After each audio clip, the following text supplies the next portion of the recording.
Hello and welcome to the Handicapable Black Woman Throne Room. My view of humanity is a whole new tea. Hi, hello, and welcome back. Okay, this is going to be a part two, but okay. Hello, my lovelies, my beautiful, my royalties. How are you doing? Are you staying hydrated? Are you in need of just some yoga, some mantra, some deep breathing? Cause yeah, maybe I should do that like on the Nerd channel when it's like, cause I'm gonna be doing some lives like during in I think in the summer time and everything. But I'm making a whole list because yeah, some people are like, oh, concentrate on one thing. Do like no, I'm gonna be just as messy on here as on the other channel. But especially when it comes to mental health, and especially since our country, they don't really they'll make money off of prescribing you and like at least just keeping you alive for a while, but they don't want to heal you because heal you doesn't make you like healing stops the money. Healing stops the money. So, and I am not a doctor or anything like that, but even with the nerd side, like talk like one reason with like my Native American side, talk about natural remedies and things like yeah, when I talk about nerd, it's like it's gonna be anime, Disney, and books, and even video games because I want to start on Twitch and everything too. And I'm probably gonna be playing like the corny games. I don't care. But and then a lot about starting my business. It's like yeah, I'm waiting on a couple shipments, but one is countries away still. So I'm like, okay, still waiting. And I'm so excited because, like, it's really sad because of how history is going and how things are going. But with the 1 cent that I've worked on for months, it's crazy how I'm like, wow, I, yeah, this product is gonna, might have some good timing. Yeah. Yeah. Yeah. But yeah, this is a part two. And if you don't know, Handicapable Black Woman, I have over 700 episodes. So yeah, like I, if you're looking at my subscriber count, yeah, I had someone scam me.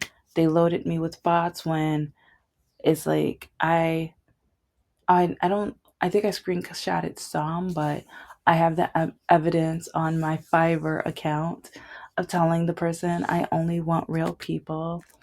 And then I caught them and I wrote, like, yeah, I've already told the story, so go look it up, catch up, and everything. But yeah, sometimes when I see YouTubers like, oh, they just bot, I'm like, no, no. If they went on Fiverr, they were probably scammed, just like me, just like me. But yeah, I'm part of me just feels like one day, it'll, do its thing, whatever. Because if you haven't looked at my Patreon, you're going to see I'm telling the truth and nothing but the truth, babies. I've got receipts for days. And yeah, when it comes to being unbothered, dating and relationships, I know all about that. I know all, like, too much about that.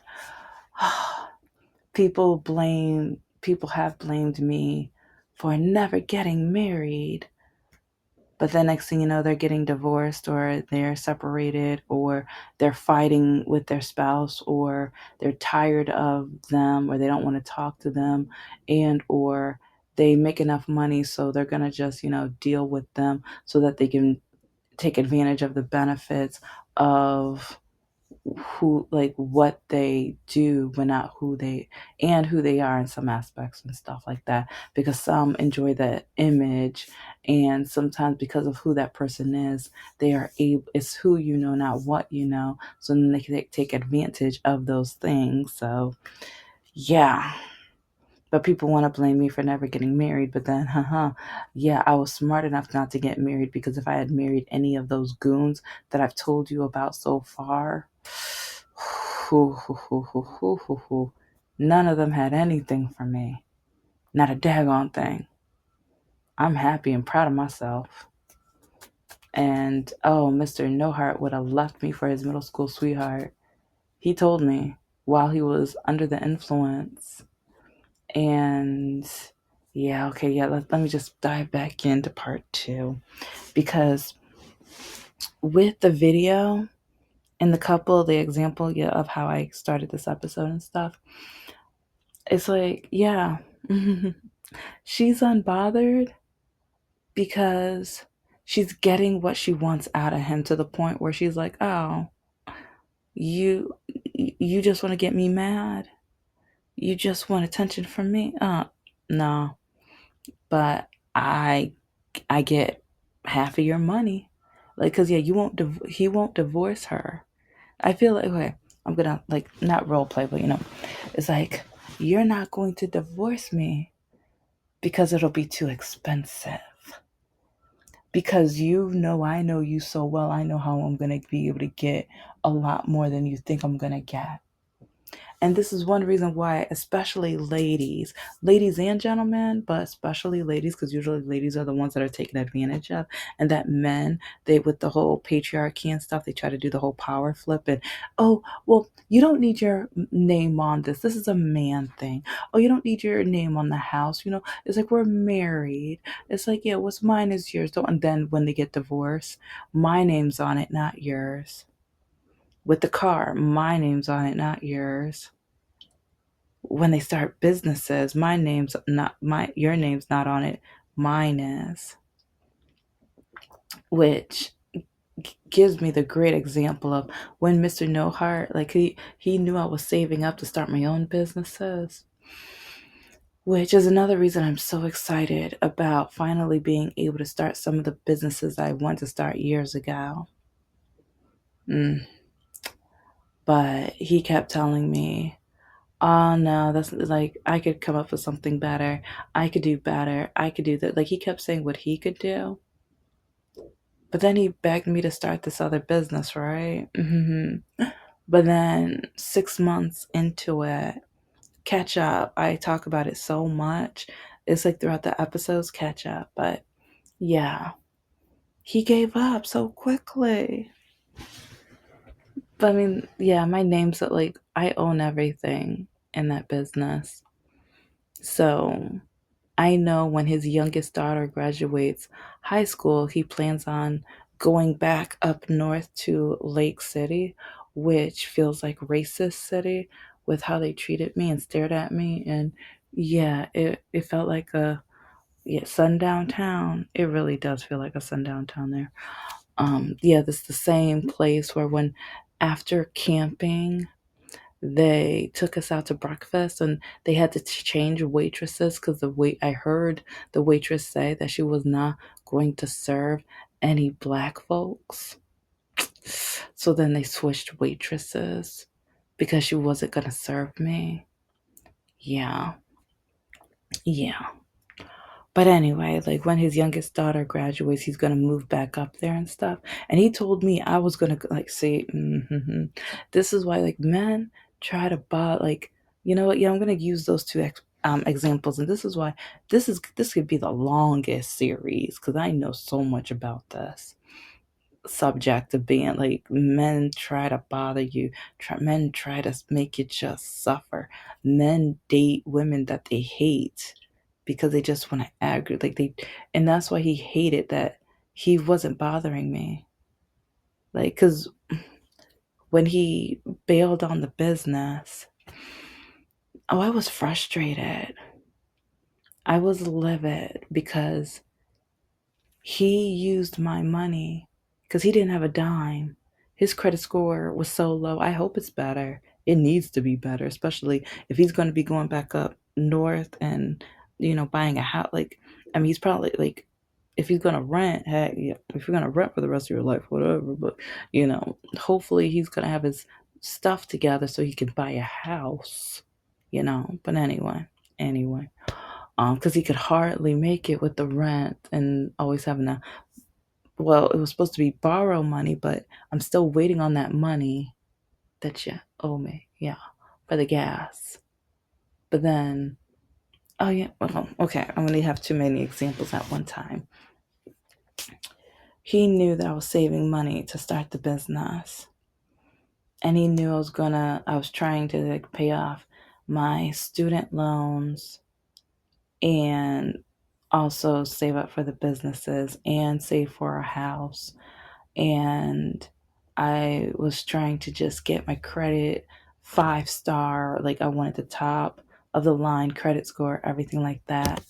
And like one day he came to me like, "Oh, I know this business, we got to start it, blah blah blah." And I'm just like, I'm saving up for mine. Oh yeah, but no, like once we start this business, we'll be making so much money. You'll have enough money to start your other businesses, and then you'll have like, because he kind of already knew my plan of having a multi-stream business, and so I was like, "Are you sure?"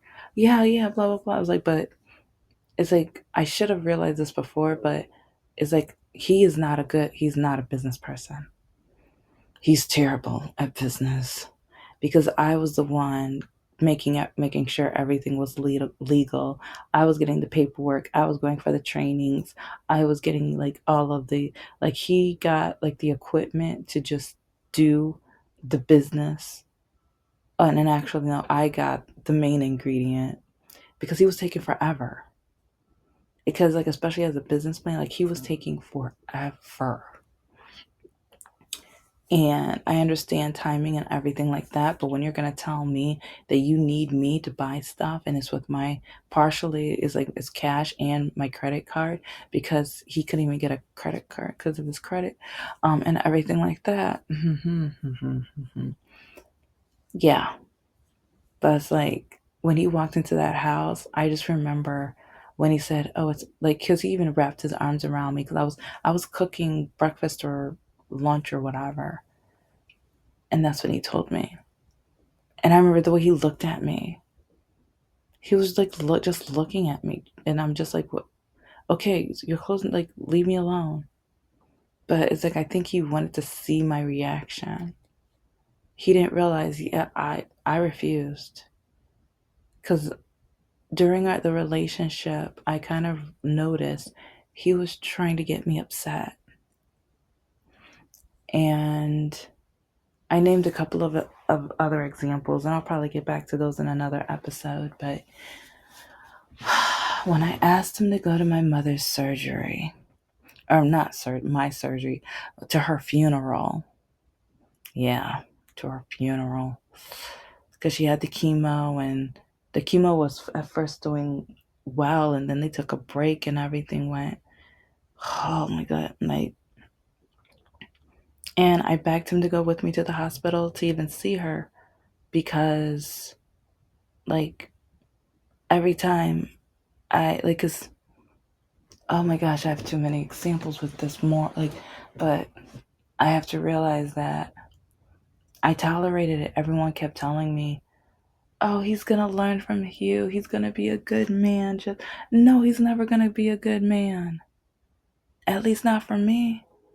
He's probably not gonna be a good man until I break up with him and I show him no woman's ever gonna tolerate the stupidity that you put. Like, no, you're not a good man. You're not a good person. You're not a good friend. He even admitted this in a text message.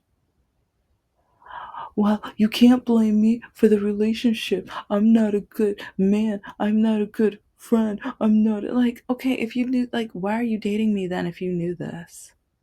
How come everyone keeps telling me to wait? Like, if you, like, no, if you, and then but he blamed me for the relationship when first he said he didn't want to date, and I was cool with that. Like the first episode, I explained that. But he only dated me because he wanted a reaction from his ex-wife. He tried to trigger her and me. I didn't realize that until after the breakup because I started analyzing everything that was happening because I wanted to break up with him so many times. And he didn't care until I got quiet. Then he started blaming me for being quiet. When I kept telling him, you're disrespecting me, you're using me, you're not paying me back, you're lying to me, you're mistreating me. When I asked him to go to my mom's funeral and my surgery too, yes, that's surgery and like, but yeah, didn't go to my major surgery and my mother's funeral. I think he enjoyed when I was crying. I really do think he enjoyed that because he got the reaction. But his excuse was so stupid. Well, I'm gonna be the only white guy there. Well, he wasn't. And see, that's his stupidity. It's like, I've dated some really stupid people. Because I remember telling him, I'm like, why do you think that? Well, your mom and your dad are black. And like, what? Okay, it's really funny when your friends have the nerve to say, I'm not racist, I have a black friend. Like, what? What? Like, so your white friends can have black friends, but now you're saying black, you're acting like black people can't have other people of color types of friends or other people who are not even of color. It's like that to me, I was just shocked. But he wanted that reaction. And I was at a point where I was like, I'm done, peace. But then all of a sudden, oh yeah, let's watch your favorite Disney movies. Oh, let me cook you dinner. I'm gonna take you out to like breakfast, your favorite meal.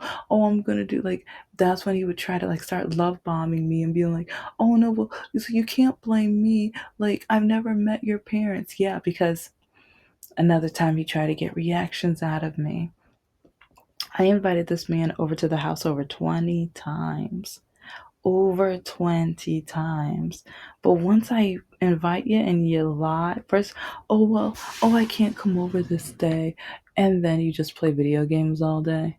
And, well, I got the kids. But he doesn't because like, I'm like, I know when you have the kids. And, or, oh, well, just look at me. I don't have the right clothing. I don't have the right, like,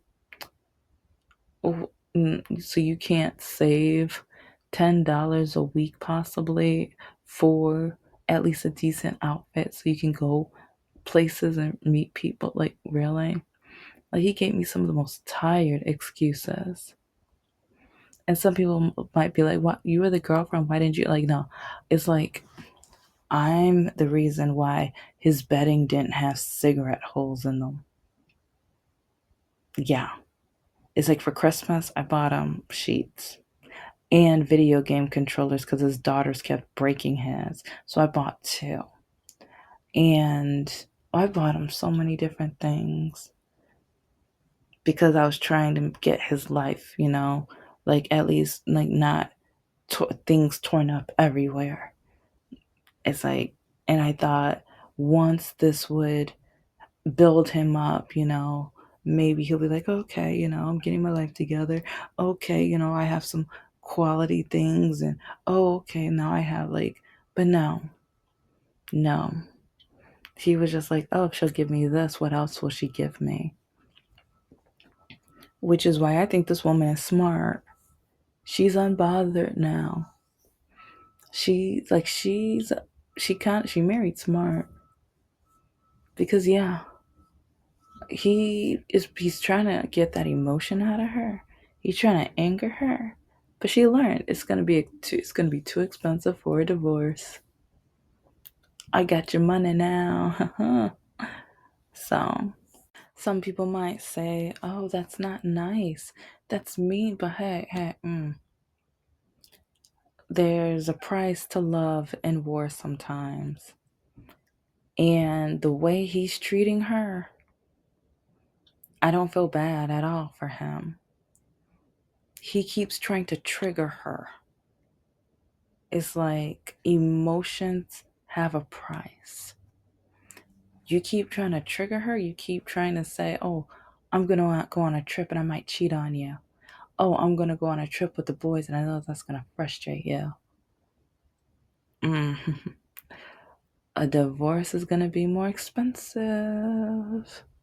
So she's got what she wants. She has the money. It sounds like she lives in a beautiful house, you know. She probably has kids. I don't know, but hey, probably. She has what she wants. Sometimes in relationships, or because I've noticed this with some of the women, they're done with the man. They got what they want. They got their kids. They got their house. They're done. And yeah, they are a terrible relationship.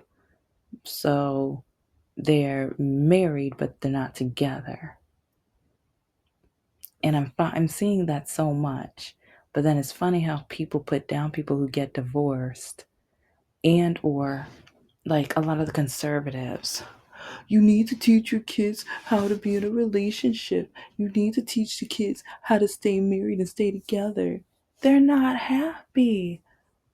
So you literally want two people who don't like each other, can't stand each other, can't communicate, and or the husband keeps trying to get an emotion out of the woman. He keeps trying to frustrate her, annoy her. You don't think the kids are paying attention to this? Trust me, I like dating millennial men, they've seen this. With some of the things I've watched my parents do, I've made sure, like, there's times where I'm like, nope. And, or I see a guy trying to do the same things that I've witnessed with my parents, and I'm like, nope. And a lot of men get so frustrated with me because they're just like, why isn't she annoyed? Why does she not call me all the time? Because, like with Mr. No Heart, I would call him once every day after he got off work. And I did that with a lot of my relationships. I would just do the daily call in. How are you doing? How was work? Are you good? Blah, blah, blah, whatever. And it might last 10, 15 minutes. And what, like, I mean, there were some guys that I've dated or relationships where we could talk for hours. That's one reason why with Tomas, yeah, I was so excited about him. But at the same time, yeah, he was a dog. Yeah, he was a dog. And like, he was very good at lying. And that's one reason I will never date anybody that's been in prison, because a lot of them learn how to manipulate and be conniving and like say half truths or try to sound like, oh, I'm a different man now. I'm not. No, you're not. No, you're not. No, you're not. Each guy that I've dated that spent time or jail or whatever, they haven't. No, no, no, and no. But with Mr. No Heart, he was like that at first, and that's why like ladies pay attention. And I've told you guys to have a notebook with your goals, like dating goals and life goals. But even when you date, maybe keep track of how long he is on the phone, because after especially 30, 60, 90 days, see if the number goes down drastically. And also keep track of how many times he calls you. Because it wasn't until later in the relationship I realized he only called me when he needed me. Because, like, do the date and time, and, like, if he asked you for anything or to borrow, to use, or whatever. Mr. No Heart, he only called me when he needed something. My car, my body, my money, my time. And, oh, what's taking you so long? When I was the one working 2, 3, 4 jobs at the same time. My mom was fighting cancer, so trying to clean up around the house and trying to make sure things were together and help out as much as I could before I went to his house. And then if I went too late for him, was he compassionate? No. Because Sunday nights I'd be like, wow, the weekend went by so fast. And he would look me right in the eye and just say, well, if it didn't take you so long. But then ask me for $20, $40 for gas money. So I'm working all these jobs throughout the week. Sometimes working during the week, I'm on the bed doing work, paperwork, grading, and things like that. But then he's going to have the nerve to ask me for money. Yeah. So he always tried to get a reaction out of me. And I think it frustrated him when at the beginning, because I think the only reason he wanted to date me was because he was frustrated because I was unbothered. And at the same time, his ex-wife was so bothered with me. And I keep running into women that are bothered. Like, even Mr. Lakaki, I'm back on him with his wife or whatever. I think I'm so confused with her. So I'm still breaking it down because every time I called, I said I wanted the money he owed me. But then she kept saying that I wanted him back. And then when I was like, no, you're mistaken. I just want the money. I broke up with him. Then she called me a liar. And even in the text messages, yeah, I have screenshots. I'm going to have more screenshots, but I have to go through and look for the history or whatever. But she was just like, he's too nice to not call you. If you know what I'm talking, like, go to the last episode. No, he doesn't want to answer his phone because he doesn't want to pay me back the money he owed me. He still owes me the money, but I know I'm probably never seeing that back because he's a no good, stupid, conniving, stealing scoundrel. Yes, he's not even a man. He's just a monster. A despicable, awful, terrible, highly addicted to just like, it's like he has no, like, just, oh, the things I want to say to that no good, just despicable fool. Yes, and am I annoyed? Yes, because, like, he kept threatening his life if I didn't date him. And I think he was frustrated because, like, he thought he was going to stop my goals. But while he was, like, whenever I could escape his mental, just abusc, yeah, basically, going to the McDonald's and the Subway and the Taco Bell to do homework, is like the employees started getting to know me, and some of them even like, his car, he's driving by, because, like, he was trying to see if he could find my car to track me down because he wanted to start, like, yeah, he didn't want me to graduate. Yeah, but I have met a lot of men who try to stop me, try to block me. And back to Mr. No Heart, with my mom dying, that was a lot because I had a terrible relationship with my mother. But at the same time, she was my mother, and that's why it was so conflicting, because I had a terrible relationship with her. I have over 700 episodes. Start catching up, especially the Gray Sheep episodes. I'm going to have more of those pretty soon. But it's like, I will never forget the night where he told me, once my youngest daughter graduates high school, we're moving up north. You're going with me. Thank you for listening to the Handicapable Black Woman Throne Room. My view of humanity is a whole new tea.